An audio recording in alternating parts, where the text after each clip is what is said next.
Il est 8h12. Présidentielle 2017, le débat. Oui, le débat d'entre-deux tours sur France Bleu Toulouse pour vous aider à y voir clair sur des points centraux des programmes de Marine Le Pen et d'Emmanuel Macron.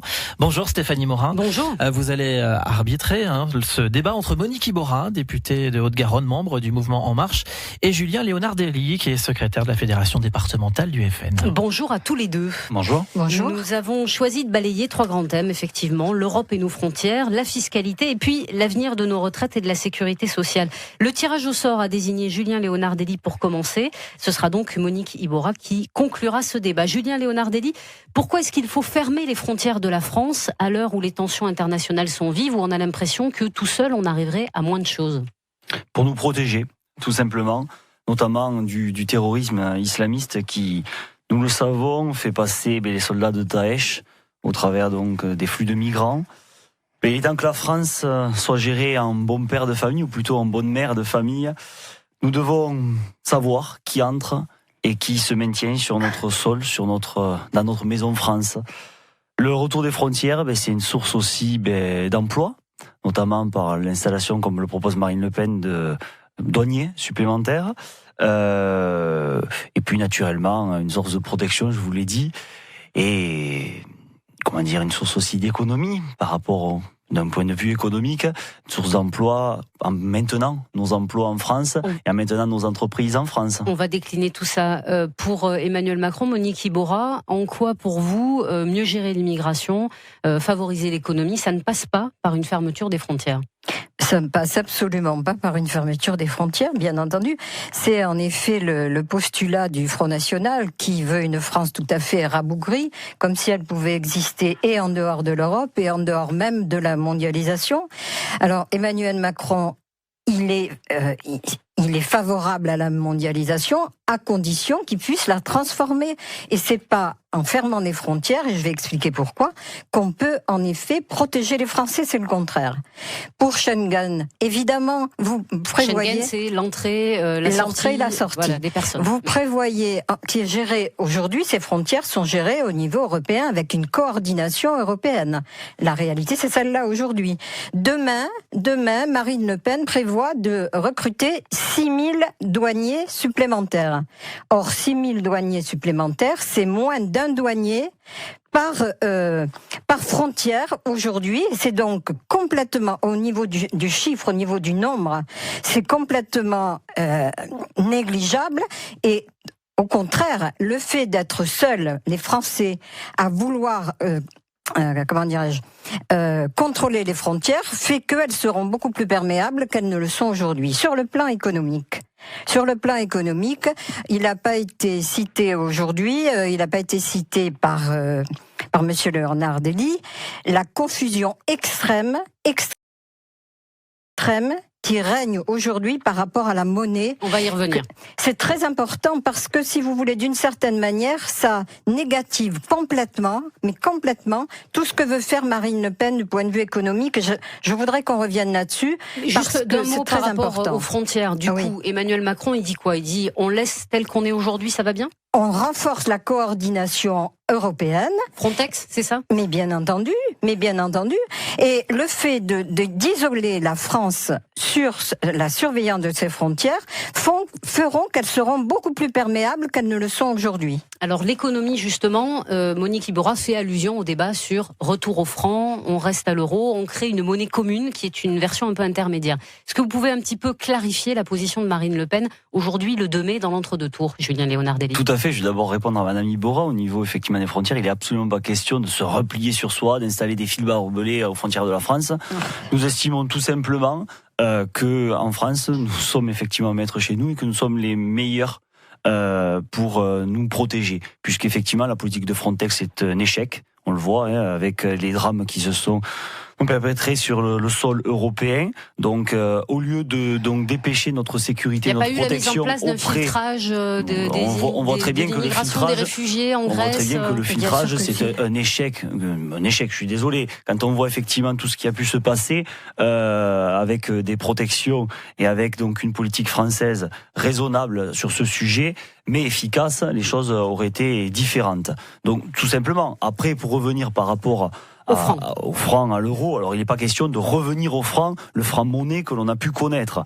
Il est question de retrouver une monnaie nationale, mais par rapport à l'euro, il n'est pas question de l'abandonner. Les choses ne se feront pas. Donc on aurait deux monnaies dans la poche. Non, on aurait une seule monnaie, une sorte de euro-franc. Une sorte d'euro-franc, un euro marque en Allemagne, un euro pesetas en Espagne, etc., mais avec un euro monnaie commune pour les échanges européens ou internationaux notamment. Toutes les entreprises disent que fonctionner comme ça, pour eux, à l'exportation, c'est un enfer. Et y compris pour les entreprises toulousaines qui travaillent beaucoup à l'exportation autour de l'aéronautique. Donc vous dites que l'euro à l'heure actuelle est un échec. Moi je dis rien. Je vous dis que avoir un euro franc en plus d'un euro normal, enfin voilà ce que vous semblez expliquer, ça a l'air très complexe. L'euro franc donc concernerait effectivement la plupart de nos concitoyens, en dehors effectivement, puisque vous savez que peu d'entreprises quand même exportent, même si effectivement elles sont nombreuses, mais la plupart des entreprises, notamment les petites entreprises, sont des commerces de proximité. Il faut, je pense, soutenir ces commerces de proximité. Je suis artisan, je sais ce que c'est, et je crois qu'il faut défendre ces artisans et ces commerçants qui sont laissés au bord de la route depuis trop longtemps. Monique Iborra là-dessus. Écoutez, la première chose que je dois dire, c'est que Marine Le Pen n'a pas attendu le deuxième tour pour trahir déjà ses électeurs qui votaient pour elle en pensant qu'en effet, elle prévoyait la sortie et de l'euro et de l'Europe. Avec Monsieur Dupont-Aignan, ils ont travaillé sur un coin de table pour modifier le contenu. Et aujourd'hui, on est dans un charabia épouvantable où personne ne comprend rien et où on revient en fait à avoir deux monnaies, une monnaie qui serait l'euro, on parle même d'écu, vous voyez, on en est là, une monnaie qui serait de monnaie courante, mais qui évidemment serait d'abord celle des gens qui sont le plus en difficulté, et une monnaie qui serait celle de l'euro et qui devrait être négociée au niveau européen. Je voulais ajouter par rapport à ça qu'il n'y a pas un pays européen aujourd'hui qui accepterait cette espèce de transformation qui ne peut pas avoir lieu aujourd'hui avec les traités tels qu'ils existent. Il est 8h19. Présidentielle 2017. Il n'y a que Cuba. Il n'y a que Cuba. En direct sur France Bleu, pour ceux qui viennent de nous rejoindre, notre débat se poursuit entre Monique Iborra, députée En Marche de Haute-Garonne qui soutient Emmanuel Macron, et Julien Léonardelli, secrétaire départemental de Haute-Garonne du Front National, soutien de Marine Le Pen avec Stéphanie Morin. Monique Iborra, vous parliez des traités à l'instant, ça veut dire qu'avec Emmanuel Macron, on en fait quoi de l'Union européenne? On la transforme? On peut la transformer? Ça fait 20 ans qu'on en parle. Oui, ça fait 20 ans, mais c'était pas Emmanuel Macron. Voilà. Et donc, quand vous voyez ce qu'il a pu réussir en un an, y compris à battre au premier tour le parti de Madame Le Pen, je pense qu'on peut lui faire confiance pour transformer. Le seul qui a eu le courage de parler de l'Europe, le seul qui veut l'Europe, mais il veut qui quoi veut en Europe? L'harmonisation sociale, fiscale. Harmonisation sociale et fiscale, et d'autre part, pouvoir en effet faire que l'Europe soit une Europe qui avance, qui investit, mais qui protège également, qui protège nos intérêts, mais pas par exemple en taxant les produits qui seraient importés, parce que taxer les produits importés, ça veut dire diminuer le pouvoir d'achat de ceux qui sont le plus en difficulté. La réalité, c'est celle-là. Julien Léonardelli, vous ne voulez pas du tout d'une Europe harmonisée? Retour aux nations. Europe. Il est temps d'en finir avec cette Union européenne, qui est une Union européenne donc qui impose l'austérité aux peuples européens. En France, je vous rappelle, nous avons 9 millions de pauvres, et c'est effectivement, il faut que l'on défende ces personnes en difficulté, ces Français, ces Françaises et ces Français. Nous nous souhaitons, de notre côté, effectivement, une Europe des nations libres, souveraine et indépendante, avec effectivement une collaboration, des collaborations économiques entre Donc Airbus États. continuera à exister dans ces conditions? Mais Airbus existait avant l'Union européenne telle que nous la connaissons, et bon, moi je suis engagé aux côtés de Marine Le Pen depuis maintenant une dizaine d'années, et j'entends, depuis que je suis engagé en politique, tous nos anciens dirigeants depuis 40 ans qui se sont succédés nous dire « Oh, il faut réformer l'Europe, il faut réformer l'Europe, il faut réformer l'Europe ».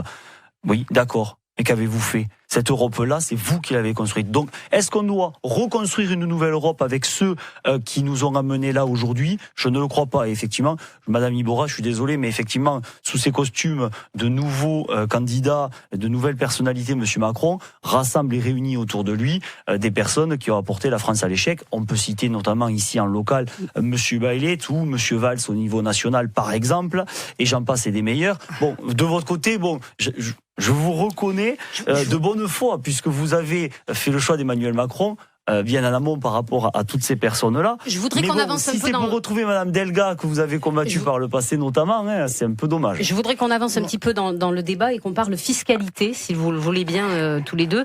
Au niveau de la fiscalité, vos deux candidats ont un programme qui vise à baisser les charges pour les entreprises et à baisser aussi par moment les impôts pour les Français.